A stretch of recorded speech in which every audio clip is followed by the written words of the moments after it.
একদিনেই আপন হয়ে গেলেন রাহুল ভেকে। হ্যাঁ, রাহুল ভেকে তিনি নতুন যোগ দিয়েছেন, মোহনবাগান জার্সি পরেছেন, সবুজ মেরুন জার্সি। গতকাল প্রথম দিনের অনুশীলন ছিল। ফার্স্ট ডে সবারই একটু নার্ভাসনেস কাজ করে, ঠিক কথাই। প্রথম দিন যখন আপনি অফিসে যাবেন, নতুন অফিসে, নিশ্চয়ই একটা নার্ভাসনেস কাজ করবে। কিন্তু প্রথম দিনই নিজেকে মানিয়ে নিচ্ছেন দলের সঙ্গে রাহুল ভেকে। काटू क्या अभी काटू? आप नहीं रुक जाओ।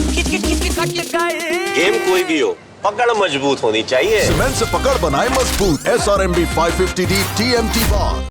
নমস্কার দর্শক বন্ধুরা, এক্সট্রা টাইম বাংলায় আপনাদের সকলকে স্বাগত। মোহনবাগান মাঠে রয়েছি এবং মোহনবাগান মাঠে এখন কার্যত বলা চলে যে প্র্যাকটিসের রমরমা। ঠিক 3:30 থেকে প্র্যাকটিস করছে মোহনবাগানের যে যুব দল, যারা কলকাতা লিগ খেলবে। এবং আজকে কলকাতা লিগের যে প্রথম দুটি ম্যাচ ইস্টবেঙ্গল মোহনবাগানের, তার ডেট ঘোষণা করে দেওয়া হয়েছে। মোহনবাগানের ম্যাচ 13 তারিখ, ইস্টবেঙ্গলের 12 তারিখ থেকে শুরু হচ্ছে কলকাতা লিগ, সেটা তো রয়েছে। এবং তার সঙ্গে ডুরান্ড কাপেরও যে সূচি ঘোষণা হয়ে গেছে। মোহনবাগান দল গতকাল থেকেই প্র্যাকটিস শুরু করে দিয়েছে এবং গতকাল আপনারা দেখেছেন প্রথম দিনের অনুশীলন। এবং আজকে মোহনবাগান প্র্যাকটিসটা কভার করতে আমি চলে এসেছিলাম এবং সেখানে একদম শাহল আব্দুল সামাদ, তিনি আজকেও অনুপস্থিত ছিলেন। এবং আরেকটা যেটা বিষয় সেটা হচ্ছে আপুইয়া আজকে কিন্তু দলের সঙ্গে খুব একটা প্র্যাকটিস করেননি। তিনি ফিজিওর সঙ্গে দৌড়চ্ছিলেন।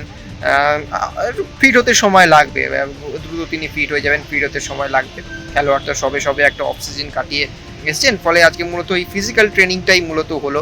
ঠিক আছে, খুব একটা বেশিক্ষণ নয়, 1 ঘন্টার মতন একটা ছোট্ট ট্রেনিং সেশন ছিল। তাতে মূলত শারীরিক কসরত এবং তারপরে কিছু পাসিং ড্রিলস হয়েছিল শেষের দিকে।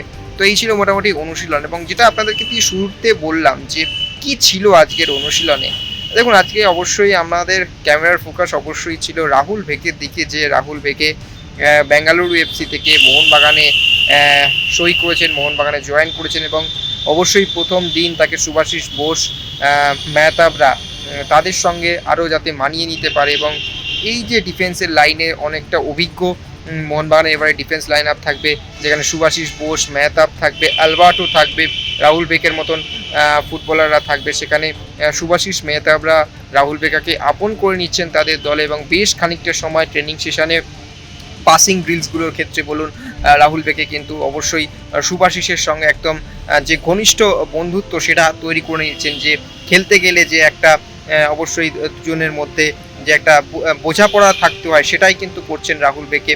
এবং মোহনবাগানের সঙ্গে মানিয়ে নিচ্ছেন প্রথম দিনে, যেরকমটা শুরু করেছিলাম আপনাদের ক্ষেত্রে, যে প্রথম দিনেই আজকে দ্বিতীয় দিন ট্রেনিং সেশনে, সেক্ষেত্রে একেবারে দলের সঙ্গে যে আরও ঘনিষ্ঠ হয়ে উঠছেন সেটা কার্যত বলা স্পষ্ট। রাহুল বেকে ধীরে ধীরে আরও ইমপ্রুভ করবে। এবং তিনি কি মাপের ফুটবলার সেটা নিয়ে তো আর প্রশ্নচিহ্ন থাকে না। বেঙ্গালুরু এফসিতে দীর্ঘদিন সার্ভিস দিয়েছেন, ইস্টবেঙ্গলেও খেলেছেন, সেক্ষেত্রে তার যে পারফরমেন্স সেটা নিয়ে তো কোনো নয়। সেক্ষেত্রে মোহনবাগানের মতো একটা স্টারের টিমে এবং বাংলার ফুটবলে তার একটা বিপুল প্রত্যাশার চাপ থাকবে মোহনবাগানের ক্ষেত্রেও। সেক্ষেত্রে সেই সমস্ত কিছু সামলে রাহুল বেকে নিজেকে কতটা সেরা দিতে পারে সেটাই এখন দেখার। এবং এই ছিল মোটামুটি আজকে ট্রেনিং সেশন। অবশ্যই দেখে নিন বিশেষ কিছু মুহূর্তের ঝলক।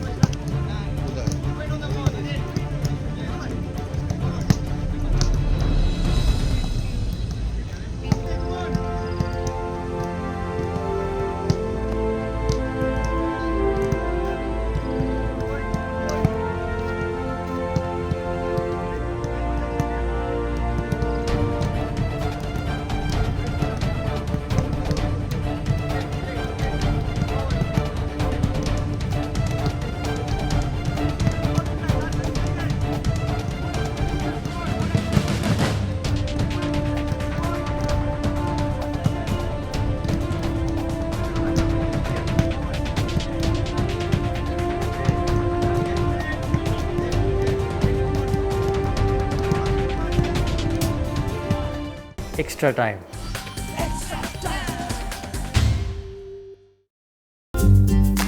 লেটেস্ট নিউজ আর এক্সক্লুসিভ ভিডিওর সঙ্গে আপডেট থাকতে এখনই সাবস্ক্রাইব করুন আমাদের ইউটিউব চ্যানেল। বেল আইকনে ক্লিক করতে ভুলবেন না যেন।